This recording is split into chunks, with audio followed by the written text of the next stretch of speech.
Hadirin disilakan duduk kembali.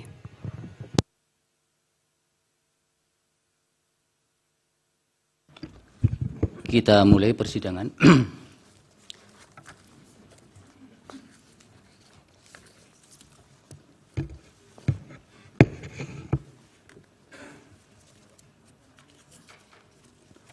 Persidangan perkara nomor 1 dan nomor 2, garis miring BAPU titik pres, garis datar 22 Romawi, garis miring 2024 dibuka dan persidangan dinyatakan terbuka untuk umum.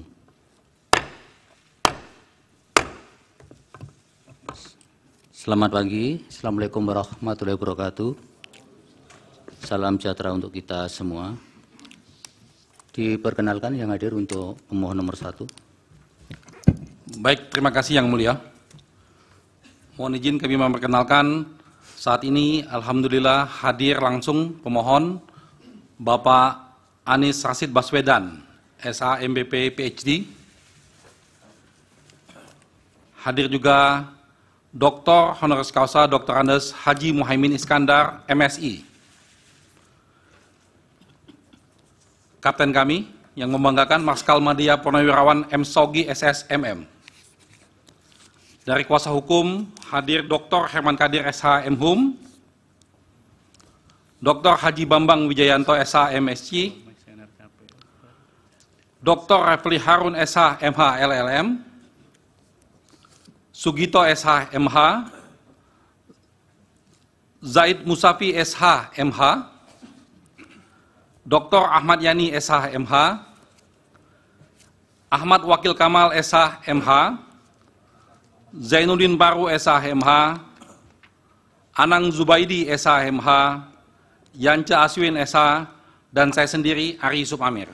Terima kasih Yang Mulia. Baik, terima kasih Pak Ari.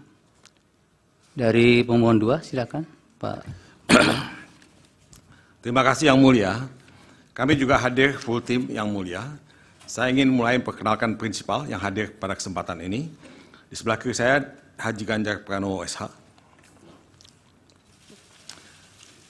Kemudian Profesor Dr. Haji Muhammad Mahfud ya, SH. Dari tim kuasa hukum Yang Mulia hadir Saudara Dr. Magdir Ismail. Kemudian Profesor Dr. Henry Yosodiningrat, SH. Kemudian Dr. TM Lutfi Yazid. Kemudian Saudara Ahmad Yulianto Nurmansah, SH. Kemudian Dr. Vincentius Mendrova, SH. Lantas Dr. Muhammad Rashid Ridho. Kemudian Dr. Duke Arif.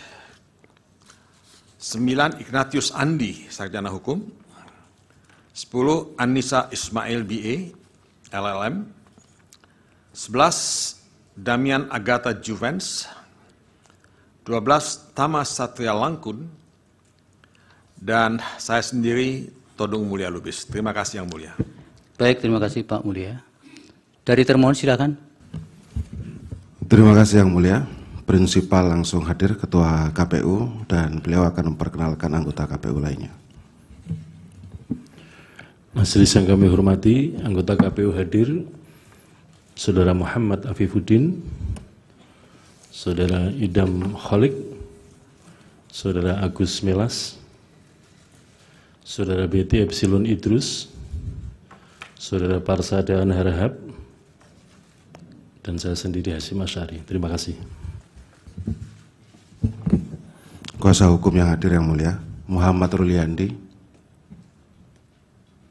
Imam Munandar, Edo Irmansyah, Wildan Sukoya, dan saya sendiri Hifdil Alim Yang Mulia. Terima kasih. Baik, terima kasih. Dari pihak terkait silakan. Terima kasih Yang Mulia. Dari pihak terkait yang hadir pada kesempatan ini adalah Profesor Dr. Oto Hasibuan di sebelah kanan saya, Dr. Fahri Bahmid di sebelah kanan saya, kemudian Saudara Maulana Bungaran, SHMH, kemudian Profesor Dr. Otto Honoris Kaligis, kemudian Dr. Hotman Paris Hutapea, Dr. Nikolai Aprilindo, Ahmad Maulana SHMH, Dr. Mehbub SHMH CN, Francine Yustasia SHMH, kemudian Munasir Mustaman SHMH, Rifai Kusumanegara SHMH, Dr. Nyana Wangsa SHMH, Rozi Fahmi SHMH, dan terakhir saya sendiri, Yusril Iza Mahendra. Kedua pasangan prinsipal tidak hadir pada kesempatan ini, Yang Mulia. Terima kasih. Baik, terima kasih Pak Yusril. Dari Bawaslu silakan. Terima kasih Yang Mulia. Assalamualaikum warahmatullahi wabarakatuh. Selamat pagi, salam sejahtera. Yang hadir dari Bawaslu, seluruh komisioner, Ibu Loli Suhenti, Bapak Toto Haryono, Pak Puadi, Pak Herwin, kemudian dari staf sekretariat, Pak Labayoni, Agung, Kurniawan, Syaugi, Arif, Ayatullah, Geno, dan Andi. Saya sendiri Rahmat Bagja, Yang Mulia. Baik, terima kasih. Pak Rahmat, terima kasih. Baik, saudara-saudara para pihak, agenda persidangan pada pagi hari ini adalah untuk pengucapan putusan, baik perkara nomor 1 maupun nomor 2. Oleh karena itu kami ingatkan kepada semua, mohon pengucapan putusan dihormati dengan tidak menyampaikan interupsi selama persidangan ini. Kemudian yang kedua, Majelis Hakim hanya akan membacakan atau mengucapkan putusan pada bagian pokok-pokoknya saja. Selebihnya dianggap diucapkan, dan hal yang tidak diucapkan maupun tidak dibacakan dianggap satu kesatuan yang tidak terpisahkan dengan putusan yang diucapkan atau dibacakan ini. Baik, terima kasih. Kami akan langsung membacakan putusan yang nomor 1 terlebih dahulu. Bismillahirrahmanirrahim. Putusan nomor 1 garis miring PHPU garis miring titik diulang. Nomor 1 garis miring PHPU titik pres garis datar 22 Romawi garis miring 2024. Demi keadilan berdasarkan ketuhanan yang Maha Esa, Mahkamah Konstitusi Republik Indonesia yang mengadili perkara konstitusi pada tingkat pertama dan terakhir menjatuhkan putusan dalam perkara perselisihan hasil pemilihan umum presiden dan wakil presiden tahun 2024 yang diajukan oleh satu nama Haji Anies Rashid Baswedan PhD, alamat Jalan Lebak Bulus 2 Romawi dalam nomor 42 RT 006 RW 004 Cilandak Barat, Cilandak, Jakarta Selatan. 2 nama Dr. Haunis Kausa H.A. Muhaimin Iskandar, alamat Jalan Kemang Raya nomor 129 RT 003 RW 002 Bangka Mampang Perapatan, Jakarta Selatan. Pasangan calon presiden dan wakil presiden dalam pemilihan umum presiden dan wakil presiden tahun 2024 nomor urut 1. Dalam hal ini berdasarkan surat kuasa khusus nomor 13 dan seterusnya 2024 dianggap dibacakan bertanggal 21 Maret 2024 memberi kuasa kepada Dr. Ari Yusuf Amir Esa MH dan kawan-kawan. Kesemuanya adalah advokat yang tergabung pada Tim Hukum Nasional Anies Baswedan dan Muhaimin Iskandar atau Tim Hukum Nasional Amin yang beralamat di Yusuf Building, beralamat di Mampang Square Tower A, Unit 42, Lantai 4, Jalan Mampang Perapatan nomor 88, Jakarta Selatan, dari daerah khusus Ibu Kota Jakarta, baik bersama-sama atau sendiri-sendiri bertindak untuk dan atas nama pemberi kuasa. Selanjutnya disebut sebagai pemohon. Terhadap 1. Komisi Pemilihan Umum berkedudukan di Jalan Imam Bonjol nomor 29 Menteng, Jakarta Pusat. Dalam hal ini berdasarkan surat kuasa khusus nomor 44 dan seterusnya dianggap dibacakan tahun 2024 bertanggal 26 Maret 2024 memberi kuasa kepada Muhammad Afifuddin STHI MSI dan kawan-kawan yang kesemuanya adalah anggota Komisi Pemilihan Umum dan pegawai pada Komisi Pemilihan Umum Republik Indonesia serta advokat atau konsultan hukum pada kantor hukum Perma Hikon berkedudukan hukum di Jalan Imam Bonjol nomor 29 Menteng, Jakarta Pusat baik sendiri maupun bersama-sama bertindak untuk dan atas nama pemberi kuasa. Selanjutnya disebut sebagai termohon. 2. 1. Nama Prabowo Subianto, alamat Kampung Gombong RT 003, RW 009, Desa atau Kelurahan Bojong Kuneng, Kecamatan Babakan, Madang, Kabupaten Bogor, Jawa Barat. 2. Nama Gibran Raka Buming Raka, alamat Jalan Ahmad Yani nomor 331, Tirtoyoso, RT 004, RW 013, Desa atau Kelurahan Manahan, Kecamatan Banjarsari, Kota Surakarta, Jawa Tengah. Pasangan calon presiden dan wakil presiden dalam pemilihan umum presiden dan wakil presiden tahun 2024 nomor urut 2. Dalam hal ini berdasarkan surat kuasa khusus bertanggal 25 Maret 2024 memberi kuasa kepada Profesor Dr. Yusril Issa Mahendra SH MSc dan kawan-kawan yang kesemuanya merupakan advokat atau konsultan hukum pada kantor tim pembela pasangan calon presiden dan wakil presiden Republik Indonesia Prabowo Subianto dan Gibran Raka Buming Raka pada pemilihan umum tahun 2024, selanjutnya disingkat Tim Pembela Prabowo Gibran, yang beralamat di Sekretariat Tim Kampanye Nasional atau TKN Prabowo Gibran, Jalan Letnan Jenderal S. Parman, Kapling 78, Selipi, Jakarta Barat, baik sendiri maupun bersama-sama, bertindak untuk dan atas nama pemberi kuasa. Selanjutnya disebut sebagai pihak terkait. Membaca permohonan pemohon, mendengar keterangan pemohon, membaca dan mendengar jawaban termohon, membaca dan mendengar keterangan pihak terkait, membaca dan mendengar keterangan Badan Pengawas Pemilihan Umum atau Bawaslu, membaca dan mendengar keterangan ahli pemohon, termohon, pihak terkait dan Bawaslu, mendengar keterangan saksi pemohon, termohon, pihak terkait dan Bawaslu, membaca dan mendengar keterangan Menteri Koordinator Bidang Pembangunan Manusia dan Kebudayaan Republik Indonesia, Menteri Koordinator Bidang Perekonomian Republik Indonesia, Menteri Keuangan Republik Indonesia, dan Menteri Sosial Republik Indonesia.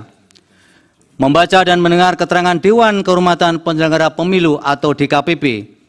Membaca kesimpulan pemohon, termohon, pihak terkait, dan Bawaslu.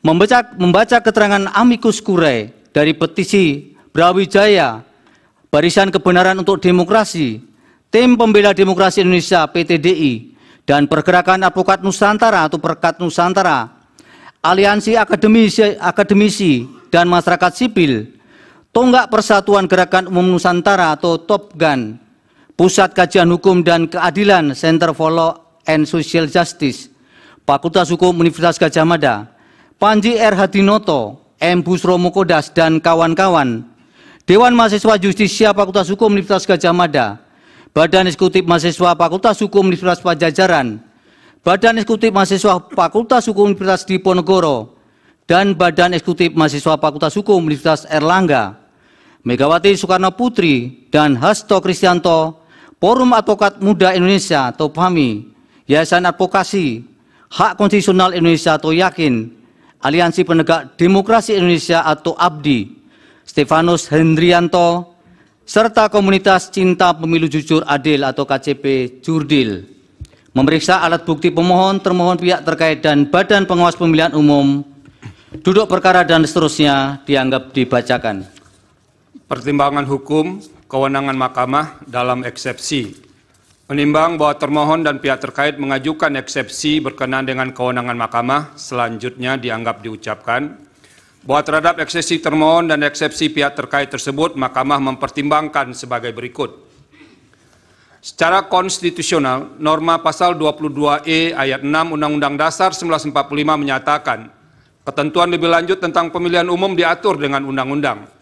Sesuai dengan perintah pasal 22E ayat 6 Undang-Undang Dasar 1945 dimaksud, kontestasi pemilu 2024 diatur dengan Undang-Undang Nomor 7 Tahun 2017 tentang pemilihan umum sebagaimana telah diubah dengan Undang-Undang Nomor 7 Tahun 2023 tentang penetapan peraturan pemerintah pengganti Undang-Undang Nomor 1 Tahun 2022 tentang perubahan atas Undang-Undang Nomor 7 Tahun 2017 tentang pemilihan umum menjadi Undang-Undang Lembaran Negara Indonesia, Lembaran Negara Republik Indonesia tahun 2023 Nomor 54 tambahan Lembaran Negara Republik Indonesia nomor 6832, selanjutnya disebut Undang-Undang Pemilu. Berkenaan dengan persoalan hukum dan sekaligus penegakan hukum pemilu, Undang-Undang Pemilu telah mengelompokkan jenis permasalahan hukum pemilu yang terjadi dalam atau selama proses penyelenggaraan pemilu, mulai dari tahapan pendaftaran peserta pemilu, tahapan pemungutan suara, hingga tahapan penetapan rekapitulasi hasil pemilu menjadi beberapa kategori. Pertama, pelanggaran pemilu yang meliputi pelanggaran kode etik, pelanggaran pemilu, dan pelanggaran administratif pemilu, vide pasal 456 Undang-Undang pasal 456 sampai dengan pasal 465 Undang-Undang Pemilu. Kedua, sengketa proses pemilu yang terbagi atas dua kelompok, yaitu sengketa antar peserta pemilu dan sengketa peserta pemilu dengan penyelenggara pemilu akibat dikeluarkan keputusan KPU Provinsi, dan keputusan KPU Kabupaten Kota, vide pasal 466 Undang Pemilu. Ketiga, tindak pidana pemilu, vide pasal 476 sampai dengan pasal 487 Undang-Undang Pemilu. Keempat, perselisihan hasil pemilu, vide pasal 473 sampai dengan pasal 475 Undang-Undang Pemilu. Sesuai dengan konstruksi normatif dalam Undang-Undang Pemilu sebagaimana telah dikategorikan di atas, penyelesaian permasalahan hukum pemilu di masing-masing kategori diserahkan kepada lembaga yang berbeda. Dalam hal ini pelanggaran ihwal kode etik penyelenggara pemilu, baik yang dilakukan oleh anggota KPU maupun anggota Badan Pengawas Pemilihan Umum atau Bawaslu, diselesaikan oleh Dewan Kehormatan Penyelenggara Pemilu atau DKPP, vide pasal 457 ayat 1 Undang-Undang Pemilu. Sementara itu penyelesaian permasalahan hukum terkait dengan pelanggaran administratif pemilu, termasuk yang terjadi secara terstruktur, sistematis dan masif menjadi kewenangan Bawaslu, vide pasal 461 ayat 1 Undang-Undang Pemilu. Demikian juga dengan sengketa proses pemilu menjadi wewenang Bawaslu, pasal 468 ayat 1 Undang-Undang Pemilu. Adapun sengketa proses pemilu yang berkaitan dengan A, verifikasi partai politik peserta pemilu, B, penetapan daftar calon tetap anggota Dewan Perwakilan Rakyat atau DPR, Dewan Perwakilan Daerah atau DPD, Dewan Perwakilan Rakyat Daerah atau DPRD Provinsi dan DPRD Kabupaten Kota. Dan C, penetapan pasangan calon presiden dan wakil presiden berada dalam kewenangan Bawaslu. Berkaitan dengan kewenangan tersebut, bila mana tidak menerima putusan Bawaslu, kontestan pemilu dapat mengajukan sengketa proses pemilu ke Pengadilan Tata Usaha Negara atau PT-UN, vide pasal 470 Undang-Undang Pemilu. Selanjutnya terkait dengan penyelesaian tindak pidana pemilu menjadi kewenangan Bawaslu, Kepolisian, dan Kejaksaan Agung yang tergabung dalam Sentra Penegakan Hukum Terpadu atau Gakumdu, vide pasal 486 Undang-Undang Pemilu. Terakhir, penyelesaian perselisihan antara KPU dengan peserta pemilu mengenai penetapan perolehan suara hasil pemilu anggota DPR, DPD, dan DPRD secara nasional, dan penetapan perolehan suara hasil pemilu presiden dan wakil presiden menjadi kewenangan Mahkamah Konstitusi, vide pasal 474 dan pasal 475 Undang-Undang Pemilu. Kewenangan konstitusional Mahkamah Konstitusi untuk menyelesaikan perselisihan hasil pemilu pada tingkat pertama dan terakhir yang putusannya bersifat final diatur dalam pasal 24C ayat 1 Undang-Undang Dasar 1945. Selain itu, kewenangan Mahkamah Konstitusi juga diatur dalam Undang-Undang Pemilu sebagaimana disebutkan di atas dan juga berdasarkan pasal 10 ayat 1 huruf D Undang-Undang Nomor 24 Tahun 2003 tentang Mahkamah Konstitusi sebagaimana telah diubah terakhir dengan Undang-Undang Nomor 7 Tahun 2020 tentang perubahan ketiga atas Undang-Undang Nomor 24 Tahun 2003 tentang Mahkamah Konstitusi. Lembaran Negara Republik Indonesia tahun 2020 nomor 216, tambahan Lembaran Negara Republik Indonesia nomor 6554, selanjutnya disebut Undang-Undang MK. Dan pasal 29 ayat 1 huruf D Undang-Undang nomor 48 tahun 2009 tentang kekuasaan kehakiman, lembaran negara dan seterusnya dianggap dibacakan. Artinya, semua pengaturan tersebut merupakan delegasi dari norma konstitusi in casu pasal 24C ayat 1 Undang-Undang Dasar 1945. Dari ketiga undang-undang di atas, Undang-Undang MK dan Undang-Undang Kekuasaan Kehakiman menggunakan frasa memutus perselisihan tentang hasil pemilihan umum, sebagaimana frasa yang termaktub dalam pasal 24C ayat 1 Undang-Undang Dasar 1945. Sementara itu, Undang-Undang Pemilu inkasu dalam Pemilu Presiden dan Wakil Presiden menggunakan frasa hasil penghitungan suara yang memengaruhi penentuan terpilihnya pasangan calon. Terlepas dari adanya perbedaan tersebut, menurut Mahkamah, kewenangan untuk menyelesaikan perselisihan hasil pemilu presiden dan wakil presiden tidak dapat dilepaskan dari kewajiban konstitusional Mahkamah Konstitusi sebagai peradilan konstitusi yang harus memastikan penyelenggaraan pemilu tidak melanggar azas-azas pemilu yang bersifat langsung, umum, bebas, rahasia, jujur, adil, dan berkala sebagaimana ditentukan dalam pasal 22E ayat 1 Undang-Undang Dasar 1945. Artinya, secara konstitusional, Undang-Undang Dasar 1945 mengandung semangat yang menghendaki penyelenggaraan pemilu yang berkeadilan, demokratis, dan berintegritas. Bahwa salah satu kunci untuk mewujudkan penyelenggaraan pemilu yang berkeadilan, demokratis, dan berintegritas tersebut adalah penegakan hukum pemilu dalam rangka mengukuhkan legitimasi hasil pemilu. Untuk itu, apabila diletakkan dalam konteks kewenangan Mahkamah Konstitusi sebagaimana diatur dalam pasal 24C ayat 1 Undang-Undang Dasar 1945, frasa memutus perselisihan tentang hasil pemilihan umum dimaksud harus dimaknai sebagai upaya mewujudkan pemilu yang berkeadilan, demokratis, dan berintegritas. Artinya, sekalipun Undang-Undang Pemilu telah mendesain begitu rupa penyelesaian masalah pemilu pada masing-masing kategori dan diserahkan kepada lembaga-lembaga yang berbeda, bukan berarti Mahkamah tidak berwenang untuk menilai masalah hukum pemilu yang terkait dengan tahapan pemilu berkenaan dengan penetapan suara sah hasil pemilu. Salah satu dasar untuk membuka kemungkinan tersebut adalah penyelesaian yang dilakukan lembaga-lembaga sebagaimana diuraikan di atas masih mungkin menyisakan ketidaktuntasan, terutama masalah yang potensial mengancam terwujudnya pemilu yang berkeadilan, demokratis, dan berintegritas. Di antara penyebab kerap terjadinya masalah dimaksud adalah singkat atau terbatasnya waktu penyelesaian masalah hukum di masing-masing tahapan, termasuk terbatasnya wewenang lembaga yang diberi kewenangan untuk menyelesaikan masalah-masalah hukum pemilu. Dalam hal masalah hukum pemilu belum tuntas atau bahkan tidak terselesaikan sama sekali, hal demikian dapat menimbulkan persoalan yang berkaitan dengan memengaruhi hasil pemilu. Padahal idealnya dalam batas penalaran yang wajar, setelah seluruh rangkaian pemilu usai, siapapun yang menjadi pemenang pemilu akan melaksanakan kepemimpinan dengan legitimasi kuat. Hal tersebut tidak dapat dilepaskan dari eksistensi pemilu, baik secara teoritis, konseptual, dan praktis, bahwa pemilu merupakan sarana untuk melakukan transisi kekuasaan dalam sebuah negara. Oleh karena itu, manakala terdapat indikasi bahwa pemenuhan azas dan prinsip-prinsip pemilu tidak terjadi pada tahapan pemilu sebelum penetapan hasil, apapun alasannya, hal tersebut menjadi kewajiban bagi Mahkamah Konstitusi sebagai peradilan konstitusi untuk pada tingkat pertama dan terakhir yang putusannya bersifat final mengadili keberatan atas hasil rekapitulasi penghitungan suara pemilu. Dengan demikian, Mahkamah tidak memiliki alasan untuk Mahkamah tidak memiliki alasan untuk menghindar mengadili masalah hukum pemilu yang berkaitan dengan tahapan pemilu berkenaan dengan penetapan suara sah hasil pemilu, sepanjang hal demikian memang terkait dan berpengaruh terhadap hasil perolehan suara peserta pemilu. Bahwa paradigma sebagaimana diuraikan di atas telah menjadi pendirian Mahkamah sejak menangani perselisihan hasil pemilu presiden dan wakil presiden 2004 hingga pemilu presiden dan wakil presiden 2019.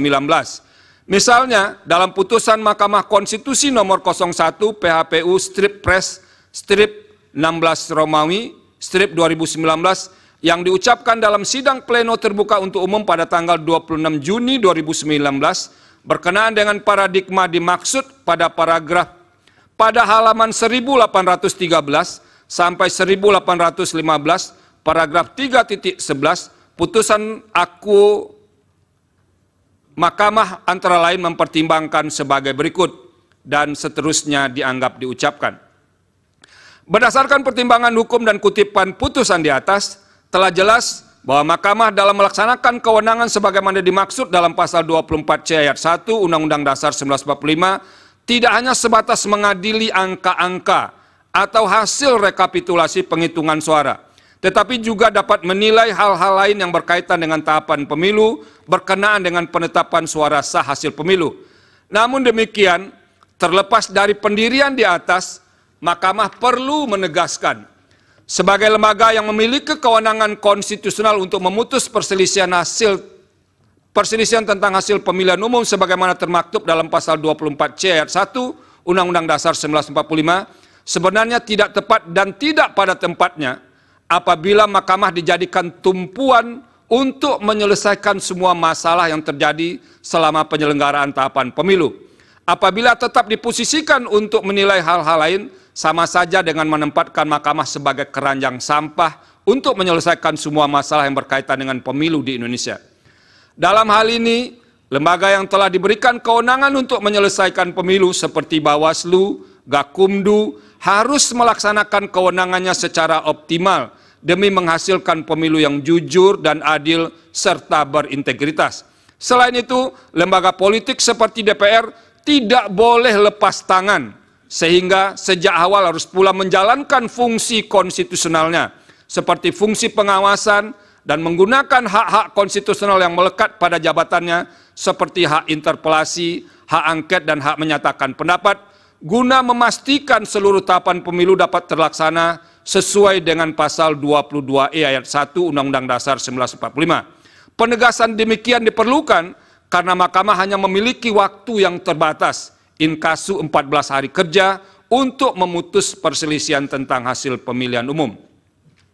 Berdasarkan uraian pertimbangan hukum di atas, eksepsi termohon dan eksepsi pihak terkait yang pada intinya menyatakan Mahkamah tidak berwenang mengadili permohonan akuo dikarenakan pemohon tidak mendalilkan perselisihan hasil suara pemilihan presiden dan wakil presiden berupa penghitungan secara kuantitatif, melainkan mendalilkan pelanggaran kualitatif yang bersifat terstruktur, sistematis, dan masif, adalah eksepsi yang tidak beralasan menurut hukum. Dengan demikian, Mahkamah berwenang mengadili permohonan akuo. Tenggang waktu pengajuan permohonan dalam eksepsi. Menimbang bahwa sebelum mempertimbangkan lebih lanjut tenggang waktu pengajuan permohonan, Mahkamah akan mempertimbangkan terlebih dahulu eksepsi pihak terkait mengenai tenggang waktu pengajuan permohonan. Selanjutnya dianggap diucapkan bahwa pemohon mengajukan permohonan penyelesaian perselisihan hasil pemilu terhadap penetapan perolehan suara hasil pemilu presiden dan wakil presiden tahun 2024 ke Mahkamah pada tanggal 21 Maret 2024 pukul 00.58 WIB berdasarkan akta pengajuan permohonan pemohon nomor 01/01 /AP3/Pres/PAN.MK /03/2024 bertanggal 21 Maret 2024. Dengan demikian, permohonan pemohon diajukan masih dalam tenggang waktu sebagaimana ditentukan pasal 74 ayat 3 Undang-Undang MK, pasal 475 ayat 1 Undang-Undang Pemilu, dan pasal 7 ayat 2 PMK 4 2023 sebagaimana telah diubah dengan PMK 2 2024. Berdasarkan pertimbangan hukum di atas, eksepsi pihak terkait mengenai pengajuan permohonan pemohon telah melewati tenggang waktu adalah tidak beralasan menurut hukum. Dengan demikian, permohonan pemohon masih dalam tenggang waktu. Kedudukan hukum pemohon dalam eksepsi. Menimbang bahwa sebelum mempertimbangkan lebih lanjut kedudukan hukum pemohon, Mahkamah akan mempertimbangkan terlebih dahulu eksepsi pihak terkait yang pada pokoknya menyatakan pemohon tidak memiliki kedudukan hukum untuk mengajukan permohonan akuo. Eksepsi tersebut selanjutnya dianggap diucapkan. Bahwa berdasarkan keputusan Komisi Pemilihan Umum nomor 1632 tahun 2023 tentang penetapan pasangan calon presiden, calon peserta pemilihan umum presiden dan wakil presiden tahun 2024 bertanggal 13 November 2023 dan keputusan Komisi Pemilihan Umum nomor 1644 tahun 2023 tentang penetapan nomor urut pasangan calon peserta pemilihan umum presiden dan wakil presiden tahun 2024 bertanggal 4 November 2023. Pemohon adalah pasangan calon presiden dan wakil presiden peserta pemilu presiden dan wakil presiden tahun 2024 dengan nomor urut 1. Berdasarkan pertimbangan hukum di atas, eksepsi pihak terkait mengenai kedudukan hukum pemohon adalah tidak beralasan menurut hukum. Dengan demikian, pemohon memiliki kedudukan hukum untuk mengajukan permohonan aku. Menimbang bahwa oleh karena Mahkamah berwenang untuk mengadili permohonan aku dan permohonan pemohon diajukan masih dalam tenggang waktu yang ditentukan pasal 74 ayat 3 Undang-Undang MK, pasal 475 ayat 1 Undang-Undang Pemilu, dan pasal 7 ayat 2 PMK 4 2023, sebagaimana telah diubah dengan PMK 2 2024, serta pemohon memiliki kedudukan hukum untuk mengajukan permohonan, selanjutnya Mahkamah akan mempertimbangkan eksepsi termohon mengenai pokok permohonan aku.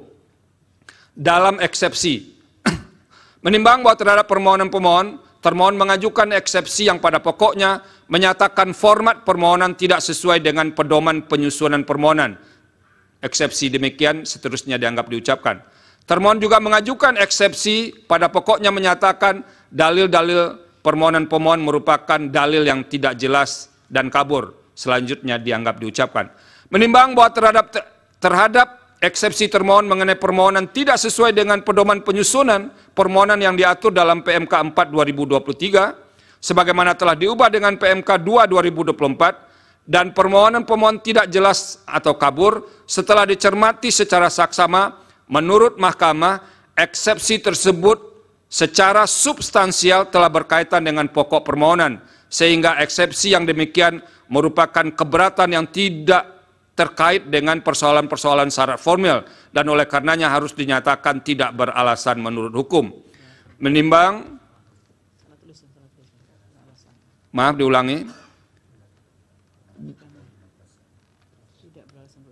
dinyatakan tidak beralasan menurut hukum. Menimbang bahwa oleh karena eksepsi termohon terkait dengan pokok permohonan tidak beralasan menurut hukum, selanjutnya Mahkamah akan mempertimbangkan pokok permohonan. Dalam pokok permohonan,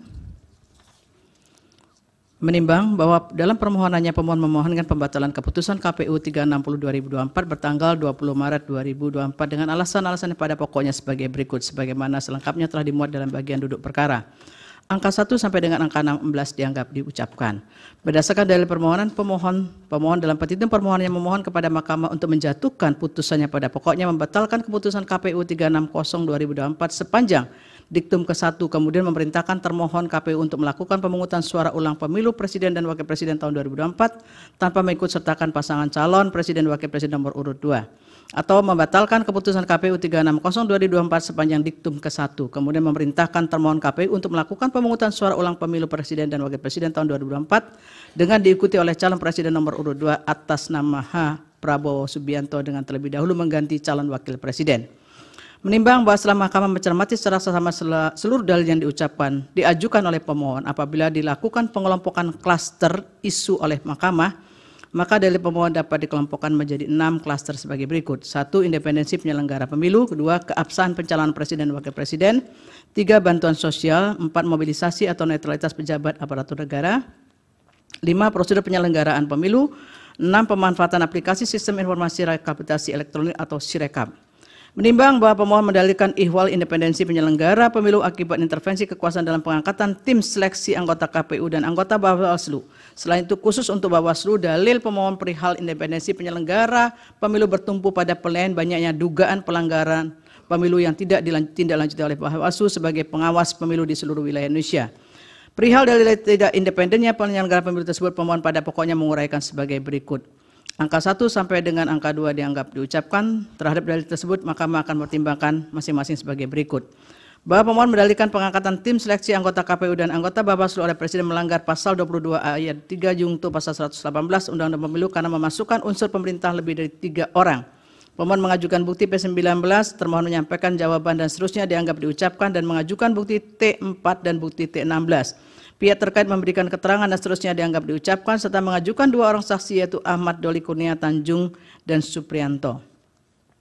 Setelah Mahkamah memeriksa dengan sesama dalil pemohon aku, jawaban termohon, keterangan pihak terkait dan bukti-bukti yang diajukan serta fakta hukum yang terungkap dalam persidangan, Mahkamah mempertimbangkan sebagai berikut. Bahwa penyelenggaraan pemilu secara langsung oleh rakyat merupakan sarana untuk mewujudkan kedaulatan rakyat guna menghasilkan pemerintahan yang demokratis berdasarkan Pancasila dan Undang-Undang Dasar 1945. Berkenaan dengan pemilu secara konstitusional, pasal 22E ayat 1 UUD 1945 mengatur secara eksplisit asas penyelenggaraan pemilu, yaitu langsung, umum, bebas, rahasia, jujur, adil, dan dilaksanakan secara berkala setiap 5 tahun sekali. Untuk mewujudkan penyelenggaraan pemilu dimaksud pasal 22E ayat 5 UUD 1945 menentukan bahwa pemilu diselenggarakan oleh sebuah komisi pemilihan umum bersifat nasional tetap dan mandiri. Dalam perkembangannya frase sebuah komisi pemilihan umum tersebut bermetaforposis menjadi 3 lembaga, yaitu KPU, Bawaslu, dan DKPP. Vida pasal 1 angka 7 Undang-Undang Pemilu. Sebagai bagian dari desain untuk mewujudkan asas-asas pemilu sebagaimana termaktub dalam pasal 22E ayat 1 UUD 1945, dalam menyelenggarakan pemilu, penyelenggara pemilu harus berintegritas, profesional, dan akuntabel. Bahwa sebagai penyelenggara pemilu secara konstitusional, ketiga lembaga dimaksud diposisikan sebagai lembaga mandiri. Secara doktriner, suatu lembaga dikatakan mandiri atau independen. Salah satu persyarat yang harus dipenuhi adalah proses pengisian anggota tidak dilakukan atau diisi oleh satu lembaga negara saja. Misalnya diisi oleh eksekutif atau legislatif saja. Perkembangan pengisian keanggotaan lembaga mandiri atau independen dalam sistem ketatanegaraan Indonesia telah mengadopsi atau menerima doktrin dimaksud. Buktinya secara normatif proses pengisian anggota KPU dan anggota Bawaslu dilakukan dengan melibatkan presiden atau eksekutif dan DPR legislatif. Vida pasal 22 sampai dengan pasal 26 Undang-Undang Pemilu. Bahwa sekalipun presiden menjadi salah satu lembaga yang terlibat dalam proses seleksi calon anggota KPU dan calon anggota Bawaslu, namun presiden tidak begitu saja melakukan atau menunjuk sendiri calon anggota KPU dan calon anggota Bawaslu. Dalam hal ini, Undang-Undang Pemilu membatasi wewenang presiden sebatas mengangkat anggota tim seleksi untuk menyeleksi calon anggota KPU dan calon anggota Bawaslu dimaksud. Tidak hanya itu, dalam mengangkat anggota tim seleksi, presiden pun dibatasi dengan pembatasan misalnya 11 anggota tim seleksi. Hanya 3 orang yang berasal dari unsur pemerintah. Sementara itu 4 orang yang berasal dari unsur akademisi dan 4 orang lainnya atau dari unsur masyarakat.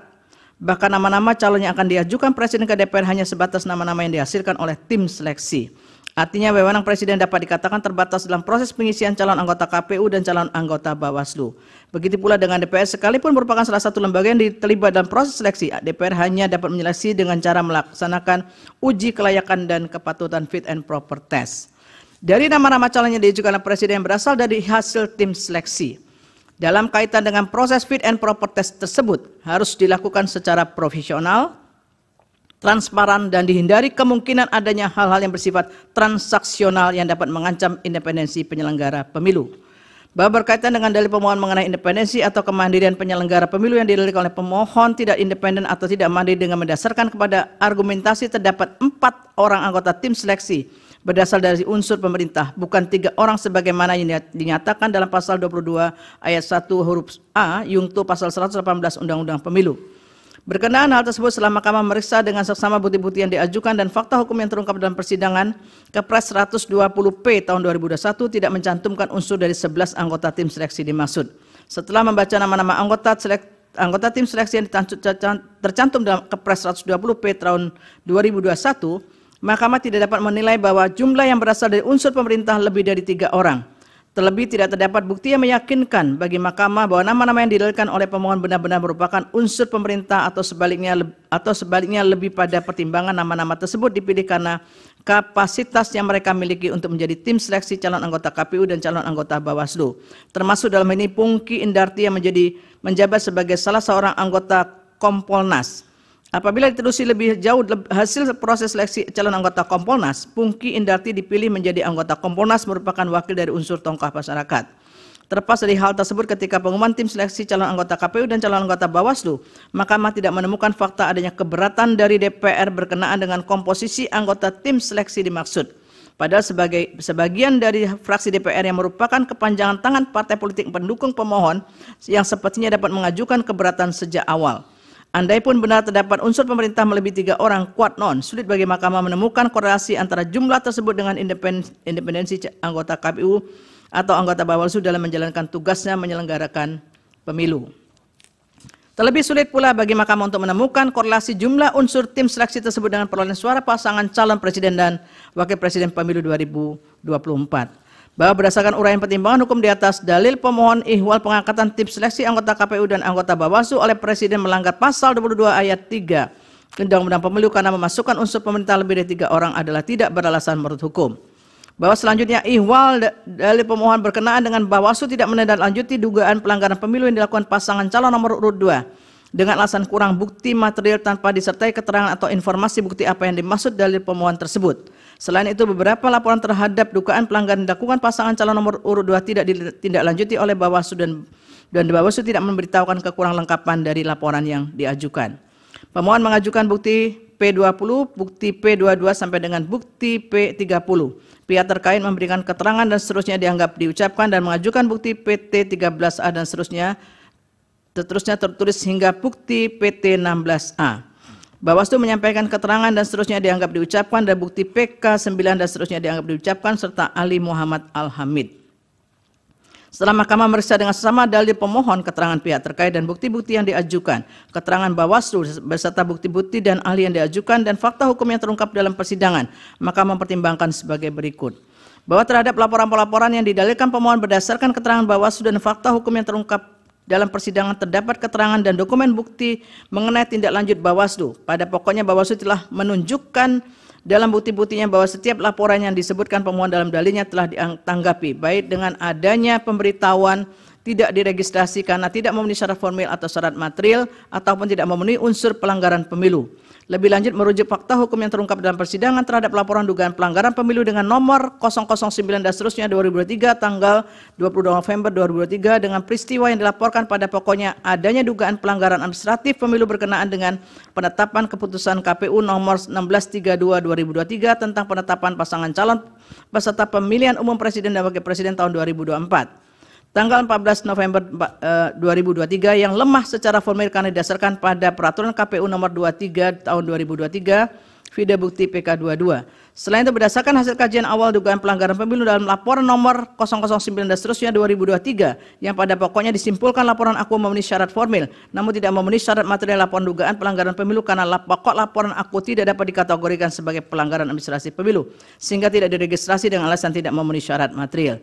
Bahwa selanjutnya Bawaslu menyampaikan surat nomor 900 dan seterusnya 2003 perihal pemberitahuan status laporan pada tanggal 23 November 2003. Begitu pula dengan laporan dugaan pelanggaran pemilu nomor 010/2023 pada tanggal 21 November 2023.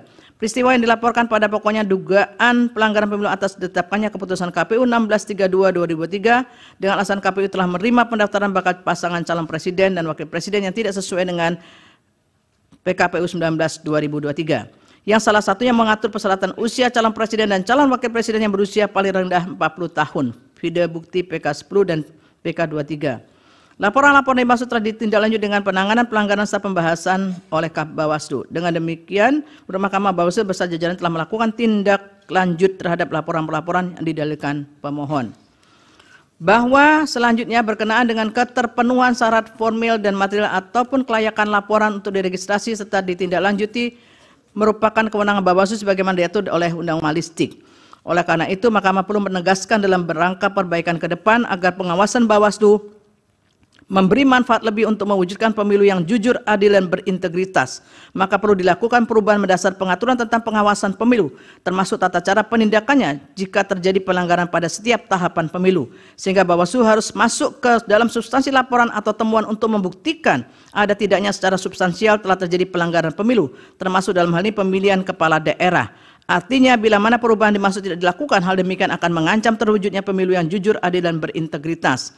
Dengan adanya ancaman seperti itu dapat menyebabkan Bawaslu kehilangan eksistensinya sebagai lembaga pengawas pemilu untuk mewujudkan pemilu yang jujur, adil, dan berintegritas.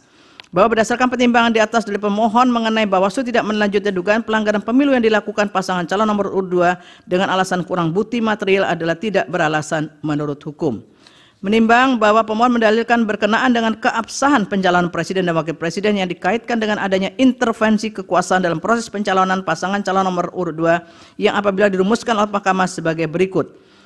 Termohon sengaja menerima pencalonan pasangan calon nomor 2 dan seterusnya dianggap diucapkan. Serta mengajukan bukti P9, bukti P10 dan seterusnya dianggap diucapkan serta ahli Bambang Eka Cahya Widodo dan Ridwan serta 2 saksi yaitu Arif Patrawijaya dan Mirza Zulkarnain. Termohon menyampaikan jawaban dan seterusnya dianggap diucapkan serta mengajukan bukti T1 sampai dengan bukti T3, bukti T5, bukti T6, bukti T8 sampai dengan bukti T16. Pihak terkait memberikan keterangan yang pada pokoknya dan seterusnya dianggap diucapkan serta bukti PT1 sampai dengan bukti PT3. Bawaslu menyampaikan keterangan pada pokoknya dan seterusnya dianggap diucapkan serta mengajukan bukti PK9 dan seterusnya dianggap diucapkan. DKPP juga telah menyampaikan keterangan yang pada pokoknya dan seterusnya dianggap diucapkan. Bahwa setelah mahkamah meriksa dengan sesama dalil pemohon, jawaban termohon, keterangan pihak terkait bukti-bukti dan saksi dan ahli keterangan Bawaslu beserta bukti-bukti yang diajukan dan keterangan DKPP serta fakta hukum yang terungkap dalam persidangan telah ternyata kedua dalil sebagaimana diuraikan pada paragraf 311 di atas meskipun ditujukan kepada subjek yang berbeda yaitu berkenaan dengan dugaan intervensi presiden terhadap perubahan syarat pasangan calon dan dugaan ketidaknetralan termohon dalam menerapkan putusan KPU nomor 90 2023 tanpa mengubah PKPU 19 2003 di atas, Mahkamah menilai dalil tersebut saling berkelindan satu sama lain karena pada pokoknya mempersoalkan keabsahan penetapan pihak terkait sebagai pasangan calon nomor urut 2. Oleh karena itu, Mahkamah akan mempertimbangkan dalil tersebut secara bersama-sama dalam satu rangkaian pertimbangan hukum yang tidak dapat dipisahkan sebagai berikut. Bahwa berdasarkan ketentuan pasal 24C ayat 1 Undang-Undang 945, jungto penjelasan pasal 10 ayat 1 huruf A dan pasal 47 Undang-Undang MK, pada pokoknya menyatakan putusan MK bersifat final, yaitu putusan Mahkamah Konstitusi langsung memperoleh kekuatan hukum tetap sejak diucapkan dan tidak ada upaya hukum yang dapat ditempuh. Sifat final dalam putusan MK mencakup pula kekuatan hukum mengikat. Dalam konteks putusan MK nomor 90, yang amar putusannya pada pokoknya memutuskan bahwa ketentuan pasal 169 huruf Q Undang-Undang Pemilu bertentangan dengan UUD 1945 secara bersyarat sehingga termohon berkewajiban melaksanakan putusan MK 90 2023. Bahwa untuk menindaklanjuti putusan 90 2023, aku termohon pada hari berikutnya yaitu tanggal 17 Oktober 2023 telah mengirimkan surat nomor 145 2023 kepada pimpinan partai politik peserta pemilu 2024 mengenai tindak lanjut putusan MK 90 2023 tertanggal pada hari yang sama. Hal ini dibuktikan melalui bukti T8 yang setelah dicermati isi pada bukti tersebut pada pokoknya adalah sebagai berikut, dianggap diucapkan. Berkenaan dengan hal tersebut perlu Mahkamah tegaskan bahwa berdasarkan hukum acara setelah Mahkamah mengucapkan putusan perkara konstitusi wajib mengirim salinan putusan kepada para pihak dalam perkara tersebut. Dalam hal ini salinan putusan MK nomor 90 2003 yang telah memberikan penafsiran konstitusional terhadap syarat pada pasal 169 huruf Q Undang-Undang Pemilu selain disampaikan kepada pemohon perkara aku juga disampaikan kepada DPR, DPD, Presiden dan Mahkamah Agung sebagai pihak yang dianggap bertanggung jawab dalam menerapkan putusan MK atau menerapkan penafsiran atas perubahan norma apapun sebagai implikasi dari putusan MK. Hal ini sesuai dengan pasal 59 ayat 1 Undang-Undang MK yang menyatakan dan seterusnya dianggap diucapkan. Bahwa ketentuan tersebut kemudian diperluas dalam pasal 80 ayat 1 PMK 2 2021 yang menyatakan dan seterusnya dianggap diucapkan. Bahwa dalam hal ini tidak ada perintah agar salinan putusan Mahkamah disampaikan segera kepada partai politik peserta pemilu atau partai politik yang berpotensi dapat mengajukan bakal pasangan calon dalam pemilu presiden dan wakil presiden tahun 2024. Sementara itu putusan MK 90 2023 diucapkan pada waktu tahapan pendaftaran bakal pasangan calon presiden dan wakil presiden dan termohon selaku penyelenggara pemilu sejatinya merupakan pihak yang bertanggung jawab dalam menerapkan persyaratan dan tata cara pendaftaran pasangan calon sebagaimana diatur dalam undang-undang termasuk syarat yang telah ditafsirkan oleh Mahkamah. Oleh karena itu atas dasar fakta hukum tersebut apabila dikaitkan dengan tindakan termohon mengirim surat nomor 1145 diulangi nomor 1145/2023 kepada pimpinan partai politik peserta pemilu 2024 menunjukkan adanya inisiatif dari termohon untuk memberitahukan segera perubahan penafsiran salah satu syarat untuk menjadi pasangan calon dan dalam pemilu presiden dan wakil presiden tahun 2024 kepada setiap pihak yang dianggap berpotensi menjadi stakeholders dalam penerapan norma tersebut. In kasu pihak-pihak yang akan mengusulkan pasangan calon presiden atau wakil presiden dalam pemilu presiden dan wakil presiden tahun 2024. Surat tersebut ditujukan kepada pimpinan partai politik peserta pemilu tahun 2024 sehingga menurut penilaian yang wajar seluruh partai politik tersebut dapat mengajukan calon dan persyaratan yang sama. Oleh karena itu Mahkamah dapat memahami tindakan termohon dalam membuat dan menyerahkan surat aku sebagai salah satu tindakan segera menerapkan putusan MK 90 2023.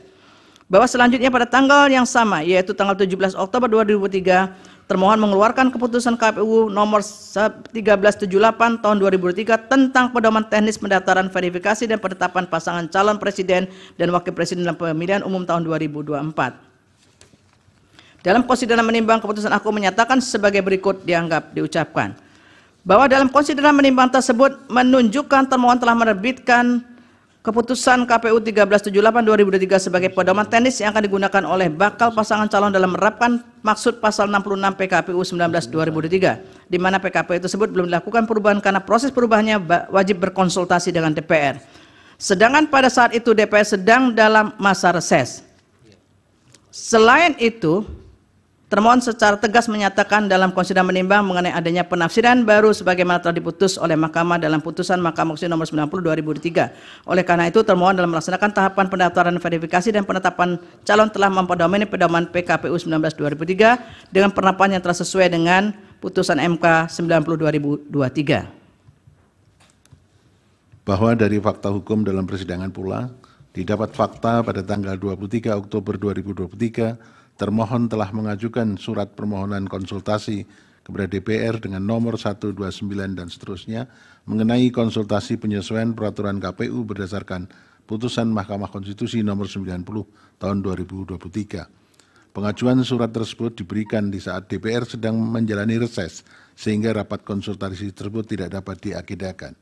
Bahwa selanjutnya pada tanggal 25 Oktober 2023 termohon telah menerima berkas pendaftaran pasangan calon Prabowo Gibran berdasarkan PKPU 19 tahun 2023, di mana dalam pasal 29 ayat 1 PKPU Akuo menyatakan bahwa KPU menerima pendaftaran bakal calon pasangan calon pada masa pendaftaran.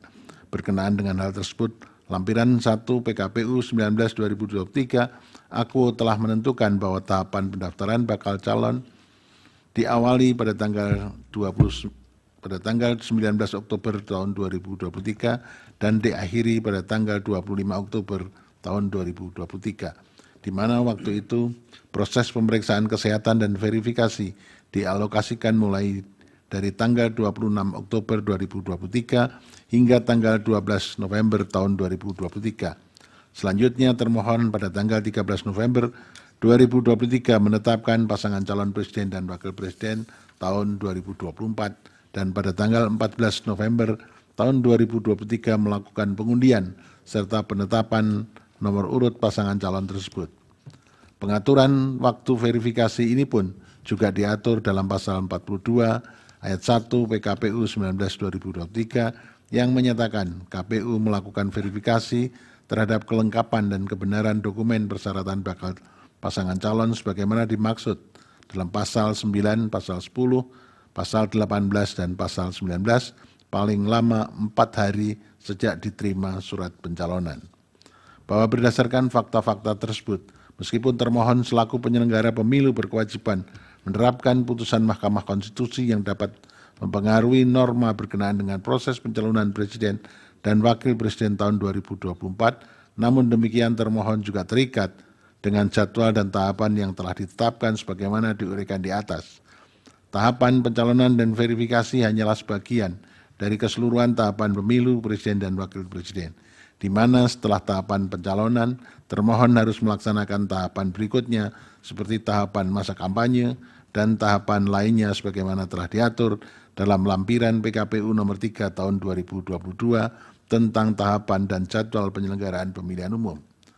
Bergesernya salah satu tahapan dan jadwal penyelenggara pemilu dapat berimplikasi pada bergesernya tahapan dan jadwal berikutnya. Tahapan dan jadwal penyelenggaraan pemilu sebagaimana telah ditetapkan tersebut juga telah mengakomodir adanya alokasi waktu untuk kemungkinan pemilu presiden dan wakil presiden putaran kedua. Dalam hal ini termohon ketika melaksanakan fungsinya dalam menyelenggarakan salah satu tahapan pemilu haruslah berhati-hati agar perubahan tahapan apapun tidak secara signifikan mengganggu jadwal atau tahapan berikutnya. Oleh karena itu, Mahkamah memandang termohon terikat kepada jadwal yang telah ditetapkan. Sementara itu, dengan urgensi yang sama, harus juga melakukan penyesuaian persyaratan sebagaimana telah diputuskan oleh putusan Mahkamah Konstitusi nomor 90 tahun 2023. Meskipun demikian, seyogianya termohon juga tetap mengupayakan perubahan PKPU sesuai dengan proses sebagaimana yang ditentukan oleh peraturan perundangan termasuk berkonsultasi dengan DPR.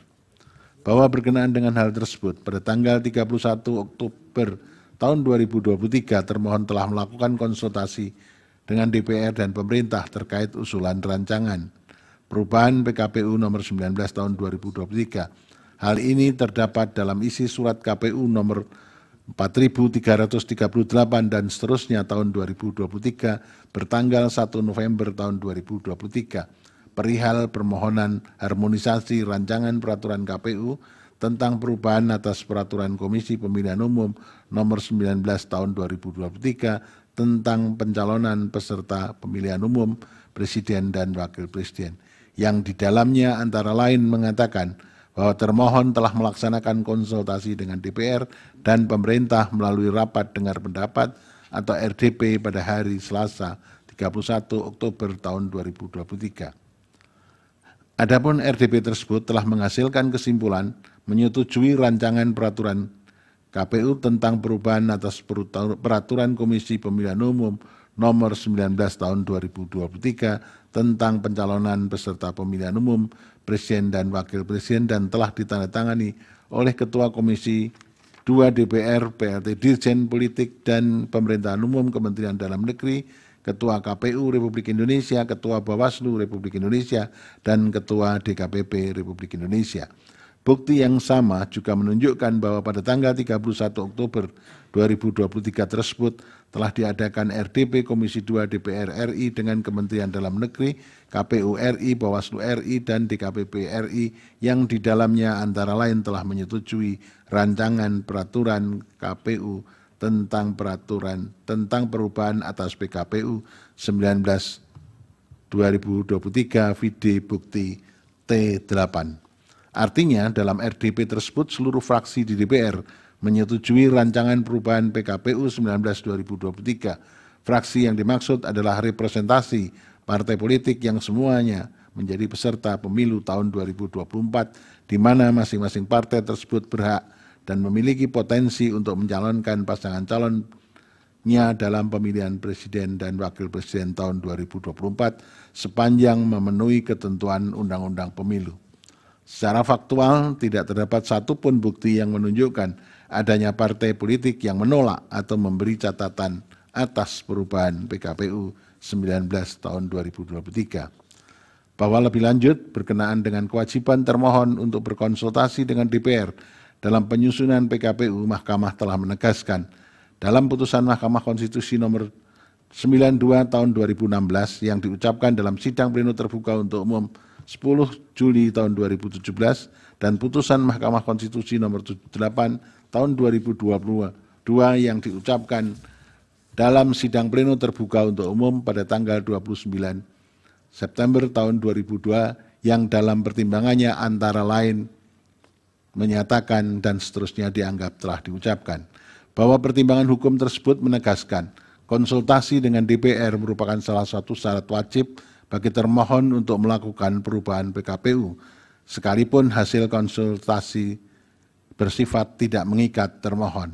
Di satu sisi termohon harus menunggu hasil konsultasi dengan DPR untuk melakukan perubahan PKPU, namun di sisi yang lain tenggat waktu pendaftaran pasangan calon sudah harus ditutup pada tanggal 25 Oktober tahun 2023 agar termohon dalam melanjutkan tahapan pemilu tahun 2024.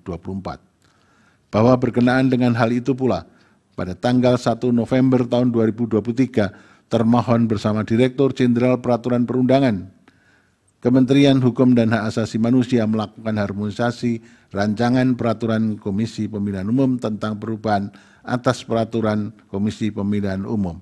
Hal ini didasarkan atas permintaan termohon yang dibuktikan melalui bukti T8 berupa surat KPU nomor 4338 dan seterusnya tahun 2023 bertanggal 1 November tahun 2023 perihal permohonan harmonisasi rancangan peraturan KPU tentang perubahan atas peraturan Komisi Pemilihan Umum nomor 19 tahun 2023 tentang pencalonan peserta pemilihan umum presiden dan wakil presiden. Pengajuan permohonan harmonisasi tersebut juga telah diajukan sebelumnya, yaitu melalui surat KPU nomor 4216 tahun 2023 bertanggal 24 Oktober tahun 2023 yang ditanggapi oleh Kementerian Hukum dan Asasi Manusia yang pada pokoknya meminta KPU untuk melaksanakan konsultasi dengan DPR terlebih dahulu. bahwa kemudian pada tanggal 3 November 2023 diterbitkan Peraturan Komisi Pemilihan Umum Nomor 23 Tahun 2023 tentang perubahan atas Peraturan Komisi Pemilihan Umum Nomor 19 Tahun 2023 tentang pencalonan peserta pemilihan umum Presiden dan Wakil Presiden dalam PKPU AKO sebagaimana telah disetujui dalam rapat konsultasi dengan DPR, persyaratan pasangan calon sebagaimana telah ditafsirkan oleh putusan Mahkamah Konstitusi nomor 90/PU tahun 2023 telah diakomodir, yaitu pada perubahan pasal 13 ayat 1 huruf Q yang menyatakan dan seterusnya dianggap telah diucapkan. Bahwa dengan demikian, secara substansi, syarat untuk menjadi calon presiden dan calon wakil presiden sebagaimana diatur dalam PKPU nomor 23 tahun 2023 telah sesuai dengan putusan Mahkamah Konstitusi nomor 90 tahun 2023. Bahwa pada tanggal 5 Februari tahun 2024, DKPP menerbitkan putusan nomor 135 tahun 2023, nomor 136 tahun 2023, nomor 137 tahun 2023, dan nomor 141 tahun 2023.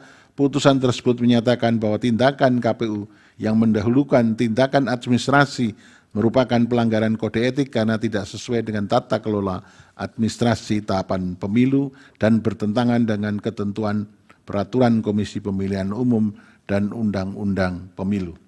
Sebagai konsekuensinya, telah terjadi pelanggaran etik yang berujung pada penjatuhan sanksi berupa peringatan keras dan sanksi peringatan keras terakhir terhadap komisioner KPU oleh DKPP. Namun demikian, tanpa Mahkamah bermaksud menilai putusan yang telah dikeluarkan oleh DKPP terhadap putusan DKPP tersebut merupakan kewenangan DKPP untuk memeriksa mengenai dugaan pelanggaran etik yang dilakukan oleh tidak dapat serta-merta dapat dijadikan alasan bagi Mahkamah untuk membatalkan hasil verifikasi dan penetapan pasangan calon yang telah ditetapkan oleh termohon. DKPP hanya mempersoalkan tindakan KPU yang tidak segera menyusun rancangan perubahan PKPU 19 tahun 2023 sebagai tindak lanjut putusan Mahkamah Konstitusi nomor 90 tahun 2023, bukan mempersoalkan atau membatalkan pencalonan pasangan calon presiden dan wakil presiden nomor urut 2. Adapun mengenai penilaian mengenai sah atau tidaknya proses penetapan tersebut dan tindakan termohon dalam melaksanakan verifikasi pasangan calon telah dinilai Mahkamah dalam pertimbangan-pertimbangan hukum di atas. Terlebih setelah pasangan calon presiden dan wakil presiden tahun 2024 tidak ada satupun pasangan calon yang mengajukan keberatan penetapan pasangan calon nomor urut 2, termasuk juga dalam hal ini pemohon. Bahwa selanjutnya berkenaan dengan anggapan adanya intervensi Presiden terhadap perubahan syarat pasangan calon sebagaimana diputuskan dalam putusan Mahkamah nomor 90 tahun 2023, menurut Mahkamah, latar belakang dan keberlakuan putusan AKO telah ditegaskan berkali-kali oleh Mahkamah, diantaranya dalam putusan Mahkamah nomor 4141 PUU 2023, putusan Mahkamah nomor 145 tahun 2023, serta putusan Mahkamah nomor 150 tahun 2023. Oleh karena itu, menurut Mahkamah, persoalan mengenai penafsiran syarat pasangan calon sebagaimana yang telah diputuskan oleh Mahkamah merupakan ranah pengujian norma dan hal tersebut telah dilakukan oleh Mahkamah melalui putusan pengujian undang-undang sehingga tidak ada persoalan mengenai keberlakuan syarat tersebut. Sebagaimana telah dipertimbangkan di atas, sejak putusan Mahkamah Konstitusi nomor 90 tahun 2023, syarat yang diberlakukan oleh pasal 169 ayat 1 huruf Q Undang-Undang Pemilu adalah sebagaimana yang telah dinyatakan oleh Mahkamah dalam almar putusan AKO.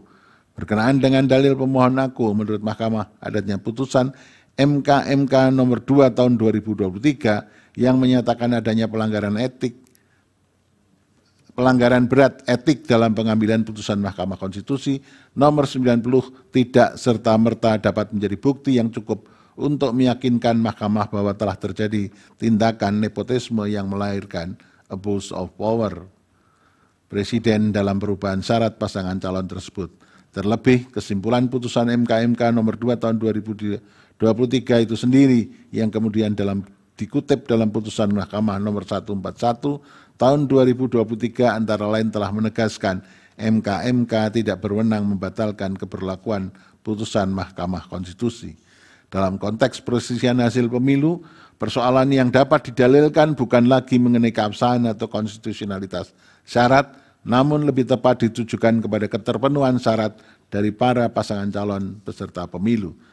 Dengan demikian, menurut Mahkamah tidak terdapat persoalan atau permasalahan dalam keterpenuhan syarat tersebut bagi Gibran Rakabuming Raka selaku calon wakil presiden dari pihak terkait dan hasil verifikasi serta penetapan pasangan calon yang dilakukan oleh termohon telah sesuai dengan ketentuan tersebut, serta tidak ada bukti yang meyakinkan Mahkamah telah terjadi intervensi Presiden dalam perubahan syarat pasangan calon Presiden tahun 2024. Bahwa dalil pemohon berikutnya adalah berkenaan dengan dugaan adanya pelanggaran oleh termohon karena menerima dan memverifikasi berkas pendaftaran Gibran Rakabuming Raka sebagai bakal calon presiden tanpa terlebih dahulu merevisi PKPU 19/2023.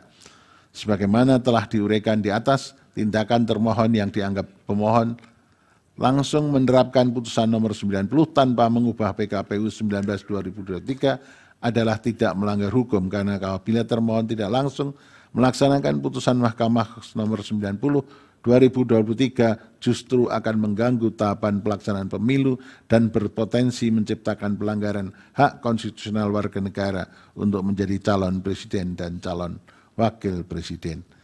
Dari fakta hukum yang terungkap di persidangan, tindakan termohon dalam melakukan verifikasi persyaratan pasangan calon pada tanggal 28 Oktober 2023 dengan mengeluarkan berita acara verifikasi dokumen persyaratan bakal pasangan calon presiden dan wakil presiden model BA verifikasi PPWP KPU telah menjadikan putusan Mahkamah Konstitusi sebagai dasar hukum yang menjadi acuan dalam menyatakan keterpenuhan syarat bakal calon presiden dan wakil presiden.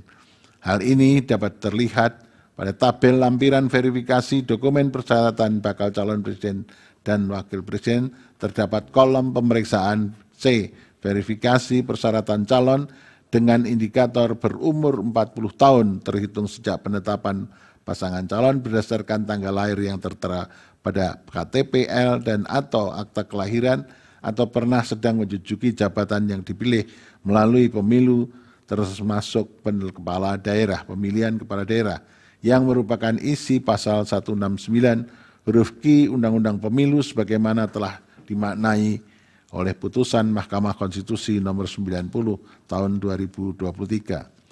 Termohon telah secara jujur menyampaikan kepada seluruh partai politik peserta pemilu tentang adanya perubahan keadaan hukum baru sebagai akibat putusan Mahkamah Konstitusi nomor 90 tahun 2023 dan telah secara adil pula menerapkan persyaratan yang sama kepada seluruh bakal pasangan calon.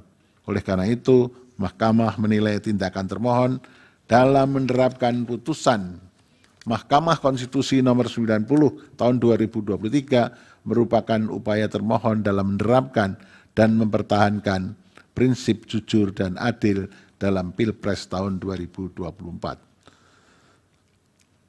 Bahwa terlebih lagi telah terbukti melalui fakta hukum di persidangan, termohon telah berupaya memenuhi semua aturan dan prosedur yang dipersyaratkan untuk menerapkan putusan Mahkamah Konstitusi nomor 90 tahun 2023 in casu dengan menjalankan segala prosedur perubahan PKPU 19 tahun 2023 dalam bentuk PKPU 23 tahun 2023.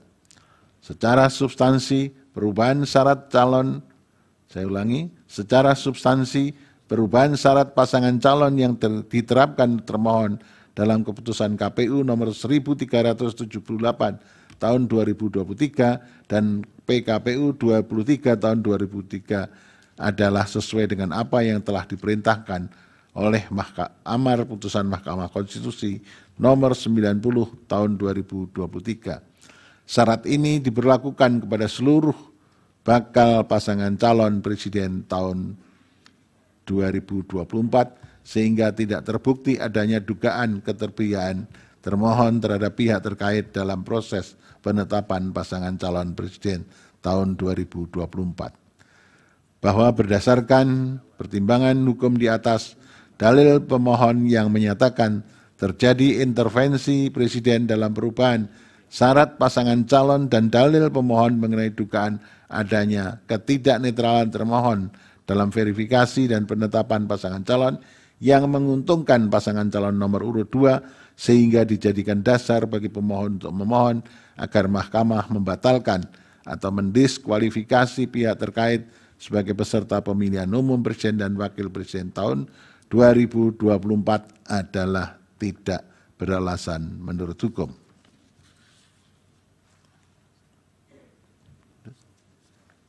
Ini udah tiga. Ini mana? Ini udah.